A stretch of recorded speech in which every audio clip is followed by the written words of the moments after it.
What's happening, everybody? Good afternoon. Hope it's a good afternoon for everybody out there anyway. It's a good afternoon for me. Nice day here in Jersey. Still a little chilly, but sunny and like one of those coming back from the drop in temperature we had. It was like a 74-degree day the other day and then dropped to like 35 degrees overnight. And it was just miserable in here when I woke up. Had to go get my thick socks out of the dresser. It was ridiculous. Feeling pretty good today. Talked through a big swath of the 14-game baseball slate that we've got ahead of us tonight. But that was on the strategy show earlier. But I thought it would be good to kind of dig in a little bit. We kind of fly through a lot of the teams just trying to cover everything that we cover, especially on a slate this size. So I thought it might be valuable just to take a look at the top stacks tool, not get too ridiculous with lineup building, but maybe we'll open up the lineup builder and take a look at how some of these stacks click together in terms of the pricing and what fits together. And then just take a look at what pitchers go with what offenses and where we can get to on this slate, and maybe talk a little bit more in depth about some of the top stacks that we kind of flew through on the show. I always feel like we short shift the offenses a little bit and just say, yeah, these guys are good, go through these guys, and don't really talk too much about how they fit together because pitching is so important and so important too. You can relate it to how the entire slate works, how the offenses work, and all of that. So I've got my model here. I've got to update a couple quick lineups that came in the meantime while I was setting up here. So let me just do that. I'll talk through anything I see in these. I wrote up the Braves. I think they're pretty interesting this afternoon. You can check my article. I dropped it a few minutes ago before I set up going live here.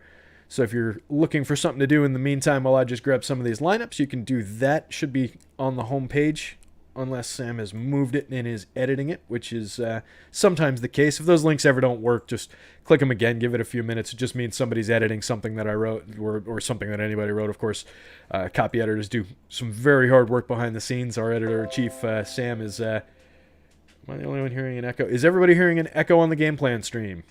Let me know, please. Let's see if I have something open. Did that improve anything on the echo? Let me know, guys, if there's if everybody out there is hearing an echo. Somebody did just DM about it. Hopefully not everybody is getting that. So, not sure yet on the echo issue, but yeah, let me know. I'm going to keep talking, and hopefully, if there's an echo, at least hopefully I sound cool in like a Lou Gehrig speech kind of a way, but maybe a little bit more upbeat than that. Anywho, I got some lineups to update, so let me do that real quick. This was Oakland that I just grabbed. So I've shown you guys this before. This is where I put the confirmed lineups. Grabs them from down here, lays them out horizontally up at the top there, and strips all the numbering and so forth off of them from these other sites so that they're easy to use, easy to manipulate. Grab the Red Sox lineup now. Looks like Dahlbeck's back in the lineup at the bottom. Christian Arroyo in the middle of it. It's kind of a weird little dead spot hitting 7th. I wish they would move Hunter Renfroe up in this lineup. I'm not entirely sure why he doesn't hit higher in the lineup than he is. But it gives us the opportunity to roster Christian Arroyo if we want to, which is a little weird. I love the power upside of the 8 and 9 in that Boston lineup with Dahlbeck and Renfroe hitting back-to-back. Two immense power bats when they're going right. That one, Tampa Bay. So Tampa Bay rolled out Yandy, Arosarena, Meadows, Brasso, Margot. So I like the Tampa lineup still for upside against Steven Matz. That's another spot. We'll look at that in a minute.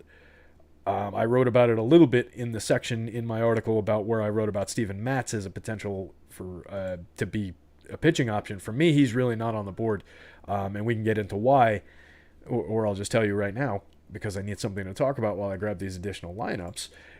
He has given up too much power over the last couple of years, and I know he's pulled it together over a short sample with his strikeouts so far this season, but I just don't trust it compared to the power upside that I'm getting in my model for some of these Rays in this lineup. I'm glad they rolled out Austin Meadows, despite the lefty-lefty. I think he's got major upside, and hopefully people will skip him in that stack. I'll be going to him if they do. I like that spot. I like his upside. And Arosarena was my home run call in the article today, actually. So like that he's in the lineup. Definitely like going. I'm hoping people go to Matz on the mound and pay too much for him. If he was cheap, I wouldn't mind the spot. It's not about his talent. It's not about that I think he's necessarily a bad pitcher. I even, to a degree, believe in the breakout. It's just about that price for him and then the power that he's given up on the other side, making the Tampa bats a little bit interesting. So we'll see where the ownership breaks down. I'm curious to see where they're at on the latest update of the top stacks tool. KC and Detroit, do I have them? Nope. All right, last two. And then they'll probably drop like 4 more updates before I can get into anything here. But when we can work with the confirmed lineups, we might as well, right? Right. Royals. And the Tigers. How we doing on the echo issue, gang? Anybody able to let me know on that one? Sounds good to me. Sounds okay to me. No echo. So whoever had asked, I saw it pop up there and I missed who it was, but it sounds like it's an echo on your end. Random asks, what's going on? Appreciate the information, but will you be touching on any NBA info? Not on this show, Random. This is a game plan show. I'm just going to be covering MLB today. Kind of goes back and forth. Looks like it was just Melissa's issue on the echo. Good to go that we're hearing okay there. So yeah, Random, I'm just going to be covering MLB. We kind of go back and forth between different topics on this one, and I thought with a big, robust MLB slate and the fact that I spent the morning in MLB and have not gotten to the NBA slate yet, I'm going to be doing that after this show when I write my article about NBA. And then we've got 2+ hours of coverage going into NBA tonight, as usual, and kind of another hustle show leading into MLB. So I thought there would be a little bit of value in just, kind of talking through these stacks, like I said. Sorry to disappoint on the lack of NBA info, but if you're looking for some, we do have a bunch of, strategy-wise anyway, a bunch of the game plan videos are archived from stuff that Alex and Steve had done earlier in the year. I did a few as well for NBA, but really, once baseball starts, it's all about baseball for me. I'm just a sucker for the old game, so I love it. So apologies, but that's what we're talking about today. With that, I think we've got the lineups in here. Nathan, if you're in the sound of my voice, I'll get my NBA picks in. I promise, buddy. I know I usually let you down. Sorry I'm always missing on those guys, but I tend to get a little bit lost in the day sometimes. So, anywho, let's get the top stacks here. All right. So the top stacks tool, hopefully all you guys are familiar with this. Sorry for all the pop-ups, DMs. Can't help, I'm so popular. I don't know when that happened. Probably when I started telling people on live streams they can DM me with all their problems. So looking at the top stacks tool, hopefully you guys are familiar with this already, but this is just invaluable for baseball, especially if you're kind of in a hurry. I know a lot of people ask us, all right, if I use the optimizer, can I just jam out lineups in a hurry without doing research and without doing this and that and the other thing for the slate and getting really into it if I'm crunched on time?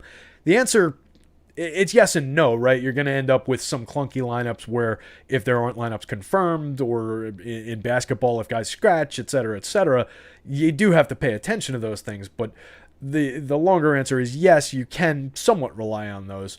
But if you're in a hurry, I would at least encourage you to take a look at this, because this lays the entire slate out for you. You can extrapolate from the top stacks who the top pitchers are going to be to at least some degree, or at least guys who are going to be in better spots than others, just by if you know who the opponents of these teams are. And then it just gives you such a great idea of where the ownership is, where the leverage is, what the top probabilities of being the top stack are. Hopefully I'm showing this. I am. I always panic about that now. So taking a look at today, this is the FanDuel board. It's incredibly interesting off the top that both teams out in the Coors game are getting pretty under-owned, which I was expecting Philly to get a lot of ownership today. I'm surprised at the number that they're coming in at. So I was a little bit hesitant to say, yeah, let's rock with Philly. I tend to not necessarily go to Coors as much as a lot of people, particularly on a slate this big. But with this little attention being paid to it, I think it becomes super interesting. I mentioned how I like the Colorado side of this on the show this morning. And you see, they're not a great value, but their ownership in terms of their probability of being your top stack, that is a super nice leverage score for a team playing at Coors Field. And in a matchup against Vince Velasquez, a pitcher who, he strikes out a lot of hitters, but I think he's very targetable. So I'm excited to look at Coors Field and see how that one comes together as we start building lineups. That one I'll leave kind of more for crunching, because I expect they're going to start coming up at least for everybody as we go into that. Where the hell is it? There it is. But we'll pull it up real quick. We won't spend too much time here because, as you can see, I mean, everybody. You can't see. At least I'm starting to remember and think of it. As you can see, everybody here is projecting pretty strongly. Most of the lineup for the Rockies projecting pretty strongly for me. So pretty aggressive numbers. The green is good, obviously. You're paying a decent amount of salary on the DK side of things, but not really Coors pricing.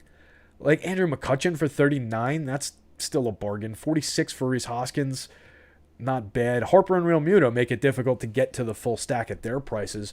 But, I mean, 51 is probably about right for Real Muto, and you're getting them 25% ownership. So it could make sense if you're going to Philly stacks to maybe consider skipping Real Muto and getting your catcher elsewhere. Look to the top of the lineup, and then, I mean, look at the ownership number on Didi. This is from earlier in the day. But if Didi's only 8.5% owned, going up against a very good right-hander in Herman Marquez, but there's upside for days in Didi at that price. Not a big-time strikeout guy. So I really like that spot at that ownership rather, and then at the price on FanDuel, only 3,300. The Phillies are underpriced for a Coors game on FanDuel, except unless your name is Bryce Harper. Hoskins, you could argue is at the right price at 4,000, but all these other prices are pretty cheap. So I really like the way they come together in this projected lineup. If we're getting Brad Miller down at the bottom there, I like that. Mickey Moniak is not projecting or pulling any history here because Shmanishy Shmebs calls him Mackenzie Moniak. Let me see if I can get a quick little change here. It's not even worth doing, honestly. I've already spent more time than this is worth. Mickey Moniak is a good prospect, speed and power kind of a kid with the like 15 home run, 15 stolen base kind of a profile at his upside. Not sure he's a big time option for today's slate. I wish I could see his pricing and everything, which is why I was going to change his name, but we'll move on. Keep him in mind if you're building wraparound stacks, though. He is that kind of a guy with his speed. He could provide a second leadoff hitter kind of a role. With McCutchen's ability to get on base, I really do still like him at the top of that lineup. I know he's not off to everybody's favorite kind of a start. I know he struggled and was down a little bit last year. Not exactly who he was throughout the course of his career, but I still believe, so I wouldn't leave him out of stacks. On the other side of this one, if you get Tapia up top, he's interesting for speed. And then McMahon, Story, Blackman, and CJ Cron are just where I want to be for this team. I can get to a little bit of Garrett Hampson to mix in for some speed. Josh Fuentes, if you wanted to tell me there was a little bit of power to mix in there, I wouldn't totally call you a liar. But you're getting him at least at low ownership and positional flex and low salary. So he helps get you to some of these other guys, but they're not really expensive either. It's similar pricing on both sides. So I really don't mind that. And you get a lower cap or a lower peak on the salary with Bryce Harper being at 57 on the other side and capping out with hilariously Ryan McMahon at 5,200 on the DK slate as the most expensive hitter, more than Trevor Story, more than Charlie Blackmon. That's amusing. Ryan McMahon's a good hitter, don't get me wrong. I believe in him, but more than Trevor Story is weird.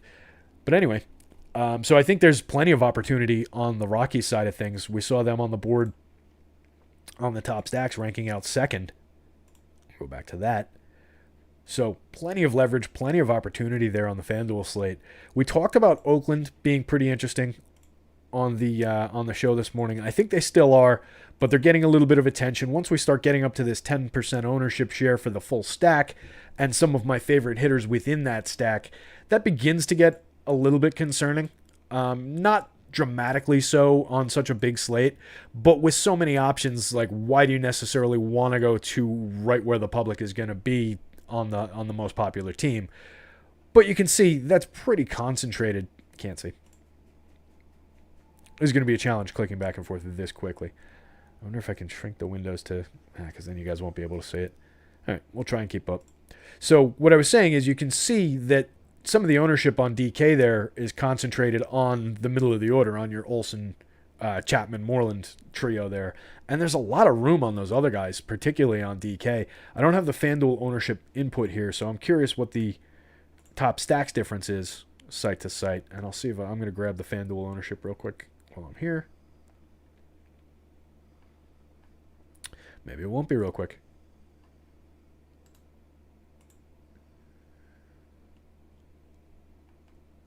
So just clicking over to DK. Pull this back up.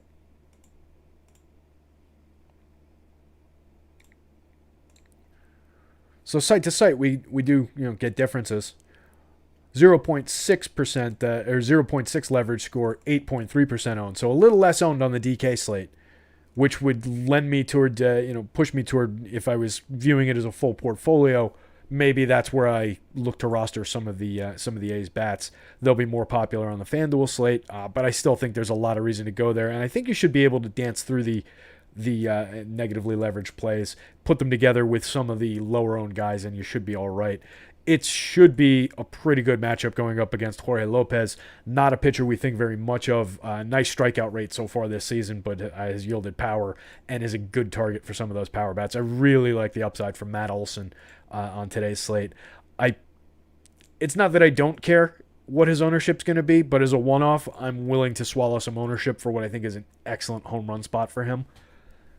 And I did get to him in my his third highest owned player overall on the slate. So that does get a little bit concerning.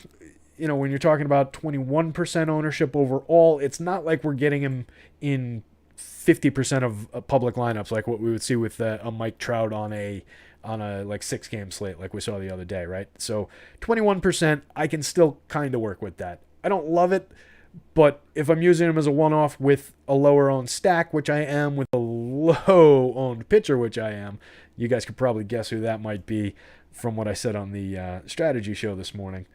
Super cheap, super low owned pitcher that I like because he pitches well at home and gets you to some interesting combinations of bats.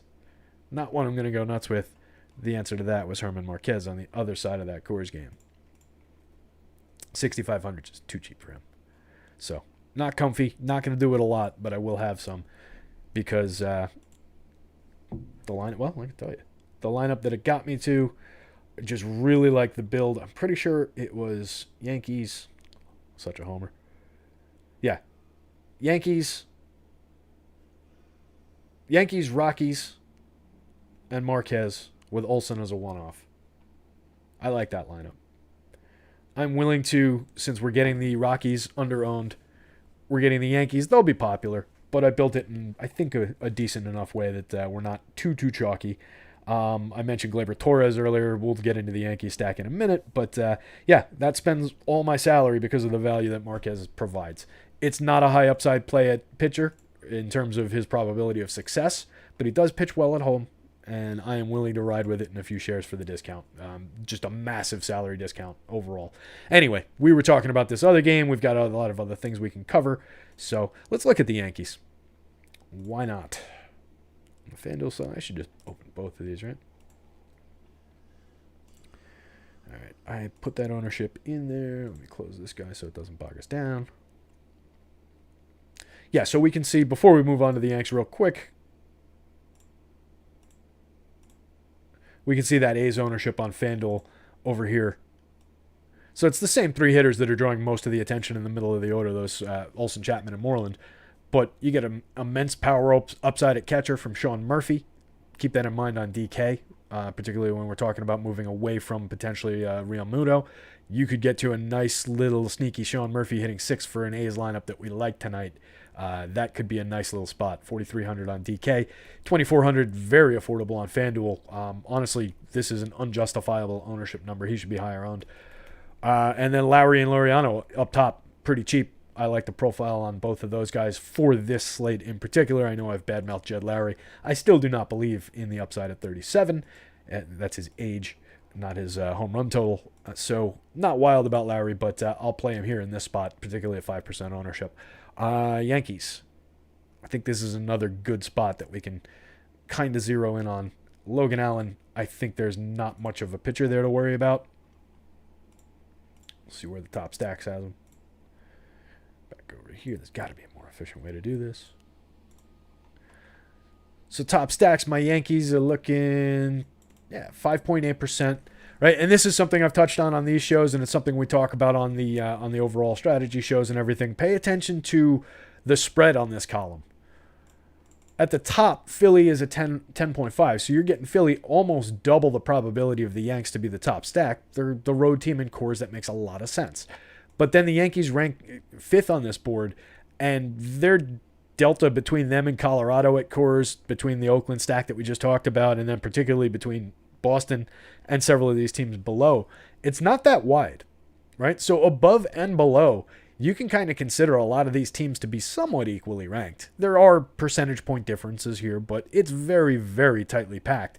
So that's when I really start to like playing the leverage game over here, and just looking where am I getting away from the public a little bit on some of these top options, some of these top stacks.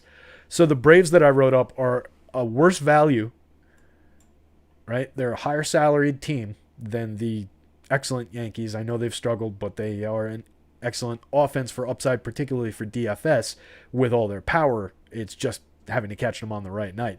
So the right night could be when you're getting them cheap, you're getting them at lower ownership than most of these other teams. Yeah, they're a little bit negatively leveraged, but they're less negatively leveraged than these other teams that rank either the same or a little bit worse. So I like the idea of getting to some Yanks. I like the idea of getting to some Twins because they're positively leveraged here. But I'll have shares of all these teams. Don't get me wrong. It's not like I'm saying don't play the Mets. It's not like I'm saying don't play the Mariners or the Red Sox. You heard me talk about the Mariners and the Red Sox this morning. I like those lineups a lot. But just jumping into the Yankees lineup, and I think it comes together in interesting ways. Let me check if we got a confirmation. A couple more popped up. Nope, Orioles and the Astros popped up. We'll grab those if we talk about those teams. But just looking into the Yankees lineup a little bit, there's just getting to DJ LeMahieu at 3,100 and only 13% ownership. That's way too low ownership for DJ LeMahieu at that price. And then you get Judge and Stanton are very obvious, but not going to be rostered to a very broad degree at all. On DK, 1.8% owned Aaron Judge. Yeah, you're paying 5,400 on him, but that is a pay up to be contrarian spot of pay up to be contrarian spots. He's only 3,800 on the FanDuel slate, so it draws more ownership to him. But still, that is a discount on Aaron Judge. Discount on Giancarlo Stanton as well. 4,200 on DK. Struggling hitter. Yeah, sure. But Giancarlo Stanton is Giancarlo Stanton. When he is on the field, he has ridiculous 2-home run upside. It just doesn't make sense to leave him aside. He's not getting left alone like Judge is because of the pricing differential, but this is too low, especially on a team that has the stacking profile of this one right now. Everyone else, too low ownership. Damn it. Everyone else, too low ownership, right? Gleyber Torres at a discount. Yeah, 17.4. He's getting some attention now on FanDuel. Good. He deserves it at 2,500. But 6.8% ownership for 4,200 on DK is way too low for Gleyber Torres. 1.1% for Aaron Hicks if he's in the lineup. Power and speed upside. Hits from both sides of the plate. Excellent on-base tool. Excellent at avoiding strikeouts. Just a very good hitter. Discerning eye. There's upside for days in this lineup. I actually don't think much of Gio Urshela as a hitter. But for 2,400, especially if he's hitting cleanup, that's ridiculous. He should be owned more than 4%. He should be owned more than 10% for 3,300 on the DK slate. There's upside for days in this Yankees lineup in this matchup against Logan Allen. You can see Logan Allen's strikeout percentages are not good. This is not a strikeout pitcher, so the Yankees, despite their struggles, should have the opportunity to make contact with the ball. And when this lineup makes contact with the ball, you can see the team ISOs over here have been historically pretty good. So that's what we're looking for. ISO is an isolated power metric. This is the indicator for how much these guys drive the ball. These are well above league average numbers in this category, right? So that's what we're looking for with these Yankees. There is every reason in the world to get to them. Even if you want to leave out the top-end bats, which we never like to really do when we're talking about building stacks, with this team, a lot of these bats that are getting somewhat ignored at these affordable prices are kind of stars. These guys would be stars on other players. They're stars in New York too, don't get me wrong, but they're not like the bright shining stars like Aaron Judge, DJ LeMahieu, these guys. So getting to a Gleyber Torres at a discount makes a ton of sense. And you can even just build with guys in the middle of this lineup. So there's just a lot of different ways to put this together. Don't sleep on Clint Frazier from the bottom of the lineup. Power and speed upside. Don't sleep on Mike Ford if he's in there lefty bat. Well, he probably won't be in there lefty. He'll probably put LeMahieu at first, but we'll see. So yeah, a lot of reason to love the Yankees here today and get into them. I wrote up the Braves. You can check out my article for thoughts on them. They'll be a little bit overowned here. Mariners we talked about on the strategy show a little bit in depth, but since we've got team guys on both sides that we can go to in that game, that makes sense to pull up.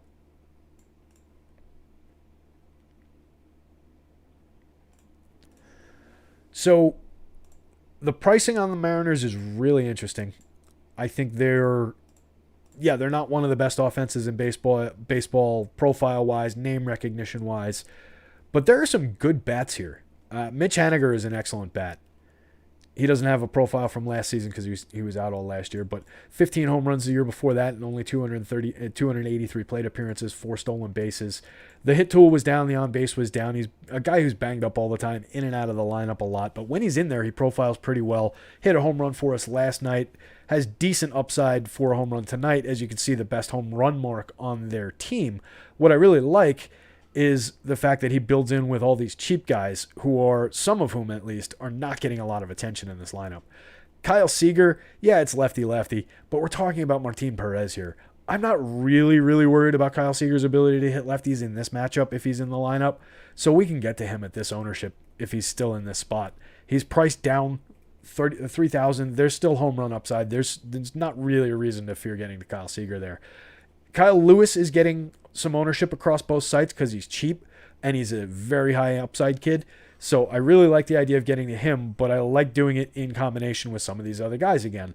So if you're getting Evan White in his power profile at only 5.5% ownership and these low prices, it makes sense to get to him. Taylor Trammell is a kid with a toolsy skill set, speed and a little bit of pop. Another one of those like 15-15 kind of guys. At 1% ownership, there's upside there going up against Martin Perez. Another kid hits from the left side of the plate. We'll see if he's in the lineup. But if he is, people aren't going to be going to him. So depending on where he's hitting, I like getting there. Dylan Moore showed us upside last year. 8 home runs in just 159 plate appearances and 12 stolen bases. Year before that, 282 plate appearances, 9 home runs, 11 stolen bases. Plays multiple positions. Cost $2,200 on the FanDuel slate. $4,000 on the DK slate. That's a big pricing differential, huh? But he's only 3.3% owned there. So as a wraparound guy, I like going into that. I think there's definitely reasons to talk about those Mariners tonight in what is probably a pretty quality matchup for them. So there's some ownership there that's indicated on the top stacks tool, but it's kind of focused, right? On DK, you're focused on these 3 guys really. FanDuel, you're really focused on just these 2. So I think there's some ways to roster them. The Red Sox are really interesting to me because they're normally a team with, this is my home run model right here, or the results of the home run model anyway. That's the call for the home run model data. Enrique is not pulling here because he's Kike in the other data, and I haven't changed it because I'm just hoping they eventually update it to Enrique, like I said the other day. But you can see JD Martinez leading the way with just a 4.55. That's like average, slightly below in what my home run model means, the way that it translates. Hopefully you guys see that in my article every day. So I'm concerned about the upside for the Red Sox stacks here. They rank out pretty well, if I'm remembering correctly. Yeah, they rank out pretty well because they're going up against a lefty and Yusei Kikuchi. But let me drop this back over here. Let's pull up Kikuchi real quick on our old pal Fangraphs here. Can't click that one. That's just a video window.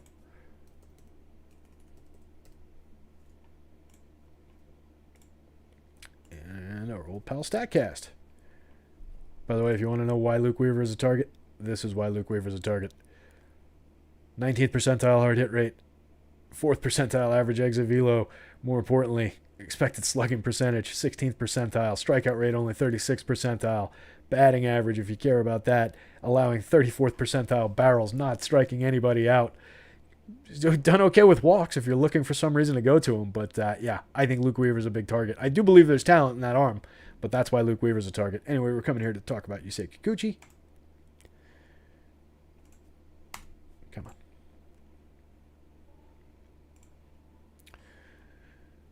All right. So what we like about Kikuchi and what is making the hated Red Sox profile is he's got a pretty good ability to limit hard contact. 30% is an excellent hard contact rate. Inducing 17.3%, pretty good. So he's done very well there and does a great job keeping the ball on the ground. 52%, excellent ground ball rate. He's been worse at it this year, which is interesting. And he's allowed some more hard contact this year, which is interesting. That's not translated into my model yet. So that's why I kind of wanted to take a look at what was going on for this year so far.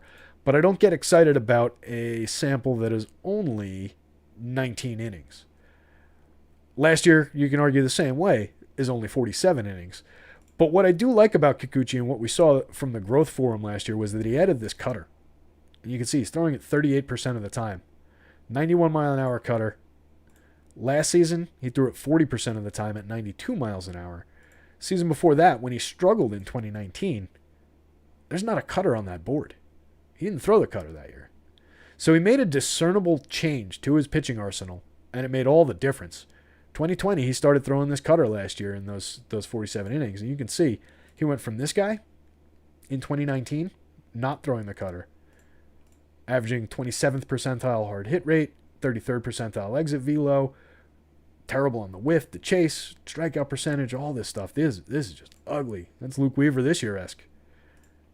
He became that guy, which is a lot better. 55th percentile hard hit rate, 86th percentile avoiding barrels. So what that means is the guys just aren't putting the sweet spot of the bat on the ball. It's a little bit of a wonky, not predictive stat as much as it is historical. But it's interesting to me because it does speak to the nature of a guy's stuff and what he throws.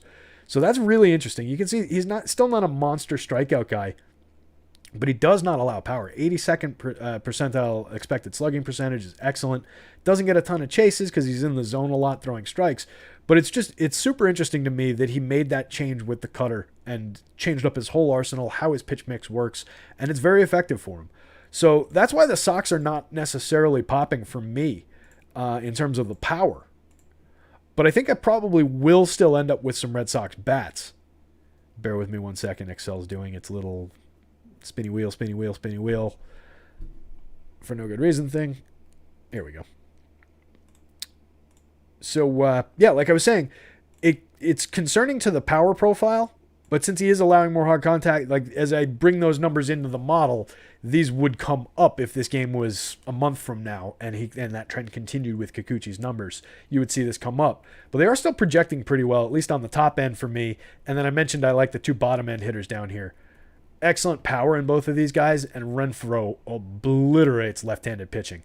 So that's kind of a rubber meets the road spot for what we're talking about in Kikuchi's ability to limit power, as of course are JD Martinez, Xander Bogaerts. Don't get me wrong, there is immense upside in this Red Sox lineup, but it's just curious what the power is going to look like. I'm very excited to see how Kikuchi does against this lineup tonight. So that's an interesting spot. With 20 minutes to go, we've looked at some of the top stacks here. Hopefully you guys are enjoying this. I don't know. Just get inside my head about how I think about this stuff a little bit. Look at some questions. Can you talk about how you approach pitchers with high upside but low value, like Buehler on DK last night? It's hard to get them in an optimizer without giving a bump. Yeah, it was a little bit difficult to get Buehler into an optimizer without giving a bump, depending on like what you're doing and what types of stacks you're building. So if you're rolling like let's say 4 threes on FanDuel, you can get it so that if you have enough upside or enough randomness on the hitters with some of the cheap options, you can get it so that you're getting enough value that he'll start slotting into those. So one solution sometimes is to not build fulls, to build a full and then leave a one-off on the other stack.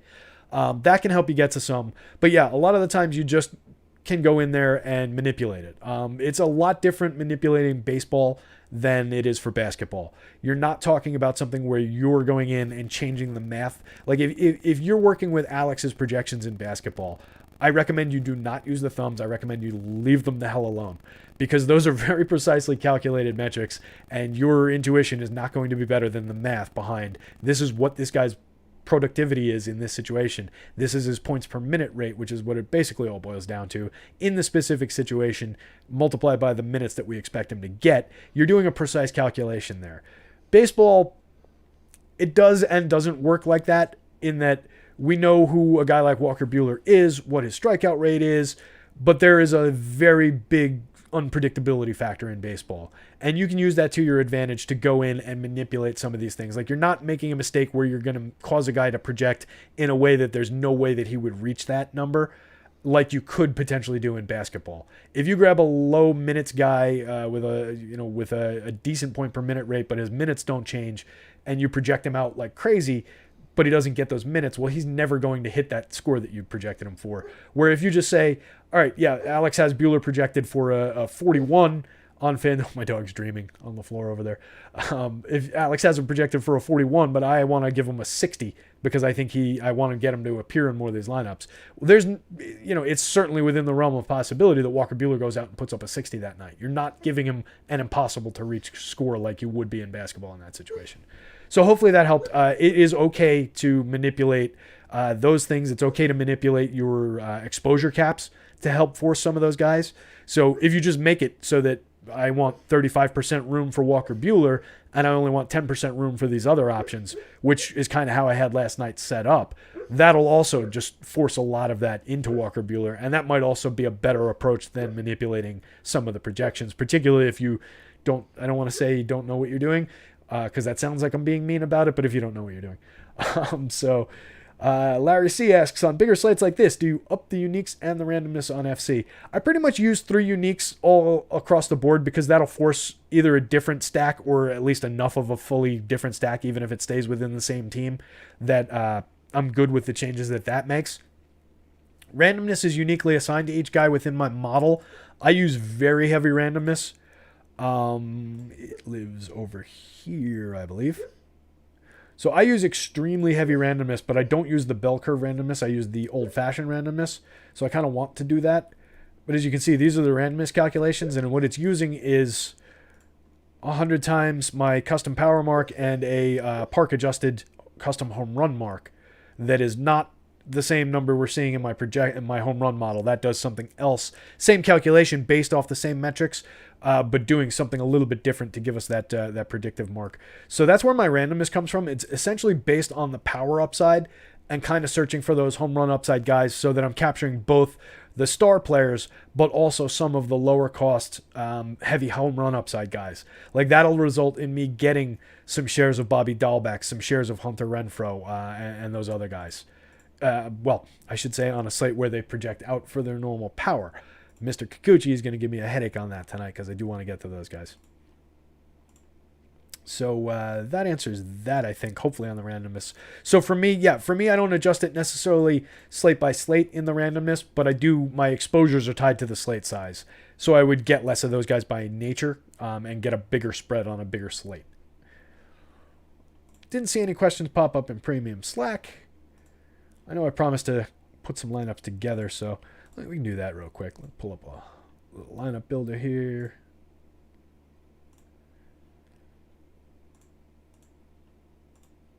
So we talked about some of these stacks, and I'll try and remember who they are as I use the lineup builder and try and be efficient about it, which I'm not doing, once again, clicking on the YouTube video window. I have these same windows in like 3 screens on my screen, and sometimes my brain just doesn't want to follow. Oh, shit. I don't want to go to Fantasy Cruncher.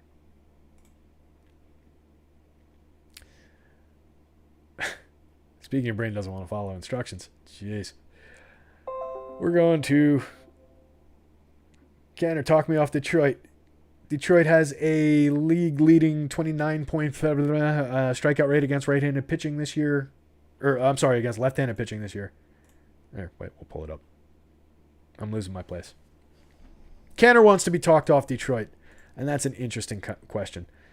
Let's do that in favor of instead of the uncooperative lineup builder tool that is not letting me. Well, actually, I clicked in the wrong spot. I'm not going to blame the lineup builder tool. Can you guys see this one? No. Best way to do this would be to just add it. Bear with me 1 second while I add this window. It's going to be really big for a second.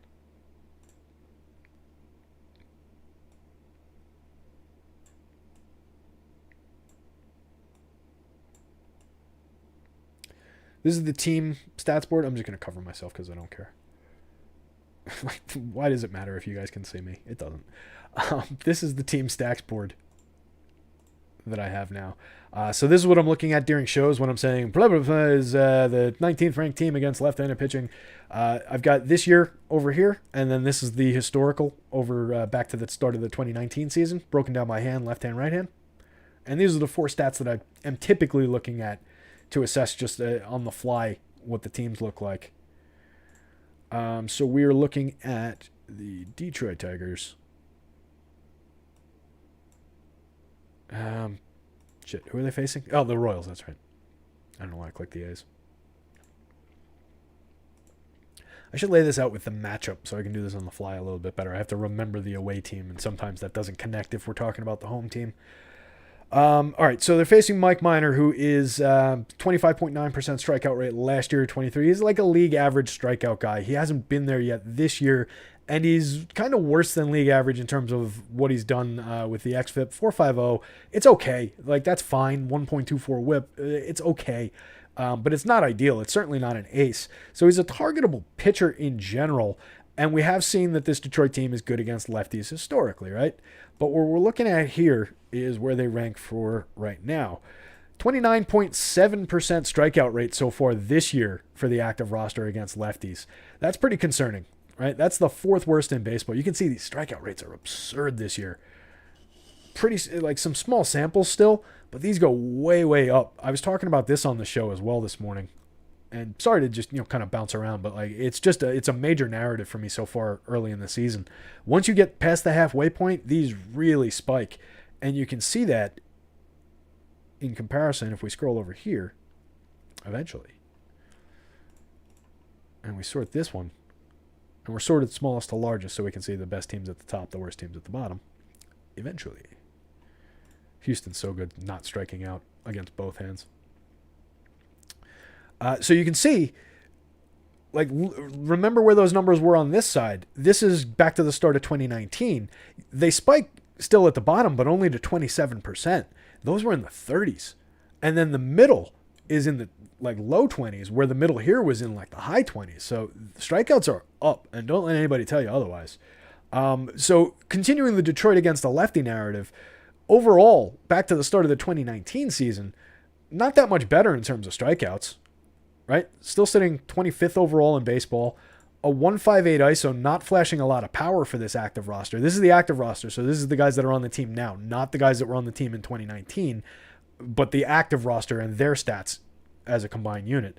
Only 46 home runs against lefties for this roster, right? So this just isn't that same Tigers team that was deadly against left-handed pitching that we remember. There are some good hitters against left-handed pitching. You can see they create runs right around the league average. WRC plus is the league average. 100 is the average, so they're just under. But there's concerning lack of power, significant strikeouts. I don't know that Mike Minor's the guy who's going to come out and put up like a dominant start, totally shut them down where, yeah, maybe they scratch out 5-6 runs, but I don't know that they're a DFS spot. That would be me trying to talk my pal Canner out of rostering the Detroit Tigers tonight. I might mix in some Tiger shares. Look how cheap they are. That is me going back off that ledge and shoving Canner back out on that ledge. They're low owned. They're cheap. There's opportunity. There's value there. Those are all the reasons to not go to them. But if you need a value stack, there are probably worse overall spots on the board as well. Not a comfy spot though for me. All right, we still got a 10-minute window here. Let's see if we can get a lineup built. Let's see if I can click in the right spot to open this first. Lineup builder, MLB. Sometimes you just got to slow the process.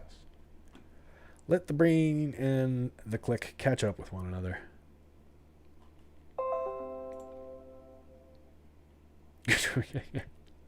Yeah, those guys were staring me in the face as well. Goodrum and Candelario. Yeah, I'm with you. I don't like it. I don't want it. And I'm not on the right window. There we go. Everybody, I think, is familiar with the lineup builder at this point. We can cut this down, show more of it. Let's do this, do that. See if I can give you guys a little bit more of this. Oop, that's too much. Well, whatever. Nope. Now we're losing everything. There we go. Once again, covering my beautiful face, but you guys don't pay to see this mush. Alright, DraftKings, alright, FanDuel. So I told you guys about that Herman Marquez lineup that I built, and I'm not going to build that. That's not the lineup we want to be showing. Where do we want to start with pitcher? Let's not go to DeGrom. We're not going to go to Steven Matz. We're certainly not going to go to Luke Weaver. We're not going to go to Zach Greinke. I think I know where we're going. If it's not going to be Dylan Cease, even though I'm going to be doing that, you guys probably shouldn't. Don't follow me down that road. He could put up in a 12 strikeout game. He could get lit and go out in the first inning. Don't think I want to go to Darvish or Kershaw with this. I'll have some shares of both. We talked about that a little bit on the strategy show. Just a tough spot for both of them. We saw them both do well in that spot just recently. Last week, I want to say. But it's concerning just the way they project out overall for me. It looked like Alex kind of jibed with that. So I'll have some shares, but they're not my overall top end.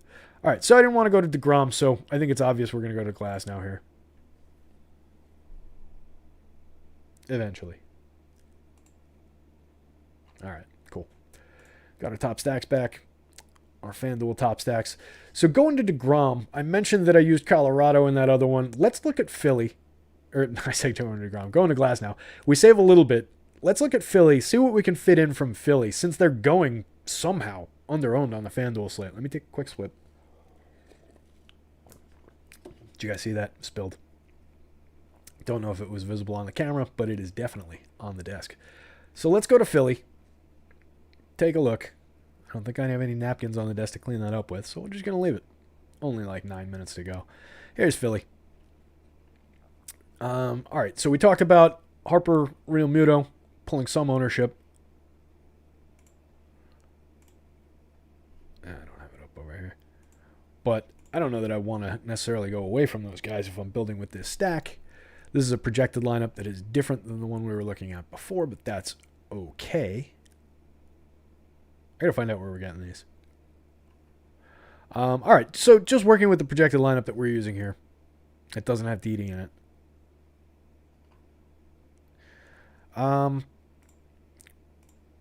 Let's see what we can do just spending on the obvious guys.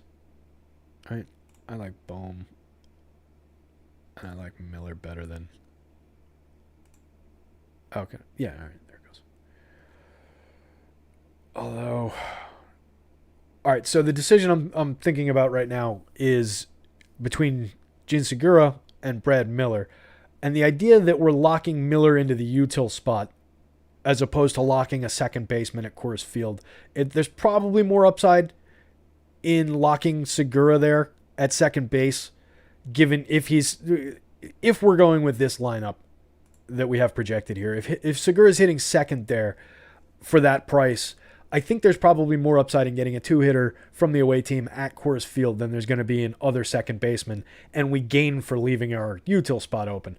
The problem here is putting these guys in leaves us with a $2,200 average spend. That ain't going to work unless we're going to one of those Tigers-esque kind of teams, and I'm not willing to do that yet. So what I'm going to do is change pitchers. Changing pitchers is probably the smart move there. Don't have the top starters open, but I can get there. I think I can. Changing starters there is probably the right move. Free up a little salary. We talked about Sonny Gray on the show. Sonny's projecting really well for me. I would love it if they gave us a pitch count for him so that I can know if I'm going to go there. Let's pretend like Sonny doesn't have a pitch count. Now we got some salary to spend. Dunning is interesting. Happen Brubaker, no thank you. Greinke is probably the right guy to put in that spot as I'm talking about this. You could go to Montgomery. It's not a terrible... Well, no, that's the Indians. Yeah, that's kind of a clunky matchup. I don't want any part of those guys. I don't want any part of that. Casey Mize. Yeah. All right. So knowing that Sonny Gray probably is on a pitch count, let's see what we can do with Greinke, who will at least be getting a full run, even though, as discussed at length, every time I've talked about him, you guys have heard it, I don't trust him, and I don't think he's Zach Greinke anymore, but he keeps doing it. So with 5 minutes to go, that gives us 2,700 average spend. We've got a decent little piece of Philly here if that is the actual lineup, and we need a shortstop, couple of outfielders, and a util. Normally, I like jumping over to my board, going team by team through some of what the top stacks look like, and seeing where I can grab some of those guys for those positions. Knowing what I know about my Yankees, I think they're probably going to be too expensive to use, even though they have guys that fit into those spots pretty well. And I'm thinking like Gleyber Torres, who's going to be too highly owned anyway. But like Gleyber for 25 fits that pretty well. If we were getting Aaron Hicks for 27, that fits that pretty well. If we were getting Mike Ford, in fact, hitting cleanup, which I don't think he will be, that roster's out pretty well. It leaves us 100 short on Aaron Judge. Doesn't that suck? Isn't that the worst? Ugh, I hate that. You could get to that, though, if we were going with Sonny Gray instead of Zach Greinke there. But you can see that actually does kind of work. We have Giancarlo Stanton is not in this lineup, but I think he is in the projected on the that I was using. And I think, if I'm remembering correctly, he's less expensive than Judge. So Stanton would make some sense to slot in there. There are other Yankees that may or may not be in this lineup. I wouldn't necessarily leave that much money on the table to go to lead off Brett Gardner, but I also don't necessarily think Brett Gardner's going to be in that spot. So that's interesting. But I think you could definitely get to something here. Like if you noodle with this a little bit, this is an interesting construction. So there's something to be said for that. But the Yanks are going to be popular. Like I was kind of starting out saying, I just love the idea of $2,500 Gleyber Torres. Also cheap if you're buying Topps NFTs. Too cheap for his upside long term. Who was somebody else? The Braves. The Braves are interesting, right? I mentioned the Braves. I talked about the Braves earlier. I wrote about them. Let's see if we can get them. I think we can. $2,500 is too cheap for Dansby Swanson. This is a theme. $3,100 is too cheap for Marcell Ozuna. $2,900 is too cheap for Ozzie Albies, who I'll take at my util spot because he's hitting cleanup here. That's pretty killer. We're not going to be able to slot Ronald Acuna in there for 46, and we're unfortunately 100 short of Guillermo Heredia at 2,700. The good news there is I didn't really want Guillermo Heredia at 2,700 anyway, so I would take this and run all day long with this, just slotting in a one-off here. $2,600. There are good one-offs available, I am sure, at that price. They don't necessarily leap to mind. I mean, well, you can't use Gleyber Torres as an outfielder, which sucks. But if you were able to game that so you were putting somebody in the outfield and had that to spend there, you could certainly put him there. You could go to the other side of Coors and drop David Dahl into that spot. Oh, that's not Coors. Sorry, he's on Texas now. You could go to Texas against my boy Dylan Cease and capture some of that low-owned upside with a lefty going up against Dylan Cease there. Dahl, power and speed lefty. I don't totally hate that. I'll probably have more Cease than I'll be going to that. Willie Calhoun in that same capacity is actually kind of interesting for $2,400 there, and no ownership on these guys. You guys don't need me to actually find a one-off here, but I enjoy just kind of looking at what my options are, and I might actually end up entering this lineup, so I kind of want to know. Cubs asks if I like Alcantara. He's kind of middling for me today. I just think there are other guys on the slate in general that we don't necessarily need to go to Alcantara. I'll pull them up real quick if I can get it to pop for me. Who the hell are they going up against? They're later in the they're the away team. That's right. Come on. Yeah, so the Giants weren't profiling well for power, really. Let me flip this so you guys can see it. So I know we're skipping around, but we kind of built an interesting lineup there. So like I said, I enjoy the process of going through finding those one-offs, particularly the cheap one-offs. Like Alex said on I want to say it was yesterday's Live Before Lock, looking to outfield for those cheap one-offs is a really good way to use your outfield spot. So something to consider if you're building that exact lineup that I used. Don't steal it from me, you bastards. So yeah, we were talking Sandy Alcantara. I think it's an okay spot. I just don't like the idea that we're paying $8,000 for him. But you can see he projects all right for me on FanDuel. I'm just getting a lot of pitchers that I like better. Around that price tag. And I don't know that he's necessarily got the immense upside. This Giants team is decent at avoiding the strikeouts. You guys seeing this one?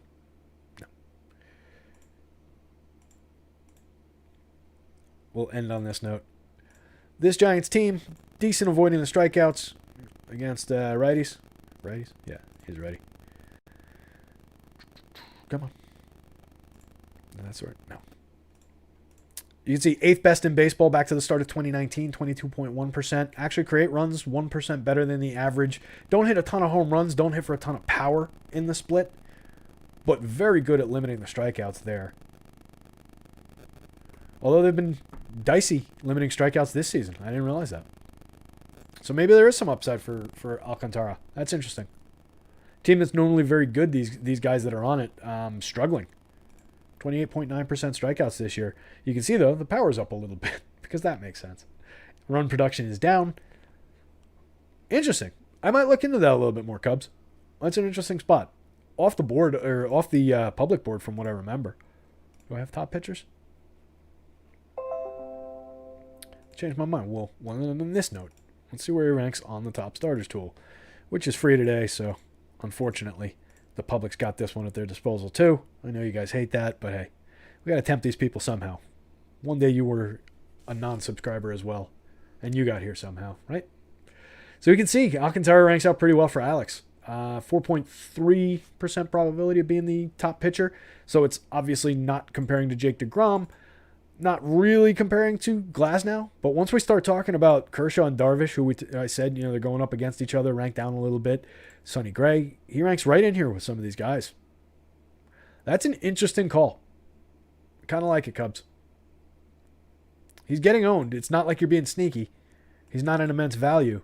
But I think you might be being sneaky enough. Like, he's getting owned 4.8% of the public on FanDuel as compared to his probability of being the top starter. 4.8% is not like we're talking about a massive public share that's difficult to get beyond.